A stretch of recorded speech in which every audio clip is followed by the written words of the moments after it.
আমি আমার যুবতী কিশোরী ভাই বোনদের বলবো, সমাজ তোমাদের পক্ষে নয়, ঈমান চুরির পক্ষে। পিতামাতা তোমাদের ছেড়ে দিয়েছেন, তবে অন্তত নিজেদের ভবিষ্যতের দিকে তাকিয়ে, দুনিয়ার ভবিষ্যৎ আখিরাতের ভবিষ্যতের দিকে তাকিয়ে নিজেরা সাবধান হও। দুনিয়াতে অপরাধ হবে, পাপ হবে, অন্যায় ভুল হবে, তবে দুটো বিষয় খুব ভালো করে মনে রাখো। নামাজটা কখনো ছেড়ো না।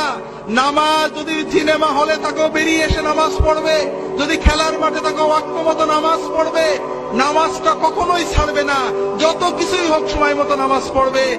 আর অশ্লীলতাকে, মাদকতাকে বিষের মতো পরিত্যাগ করবে।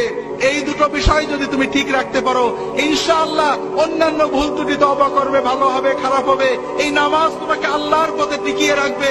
এবং ইনশাআল্লাহ তোমার বয়স যখন 50 হবে, তুমি নিজে অনুভব করবে এই দুনিয়ার জমিনে তোমার বন্ধুদের চেয়ে তুমি ভালো আছো। আর ইনশাআল্লাহ কিয়ামতের দিনে তুমি তোমার পিতামাতা সহ আল্লাহর আরশের নিচে তার ওলিদের সাথে মেহমান হয়ে যেতে পারবে। হাজেরিন, যুবক কিশোরদের ভালো রাখতে হলে তাদেরকে আলেমদের কাছে নিয়ে যেতে হবে, মসজিদে নিতে হবে, দ্বীনি চেতনা তৈরি করতে হবে, লেখাপড়ার ভিতরে দ্বীনি চেতনা তৈরি করতে হবে।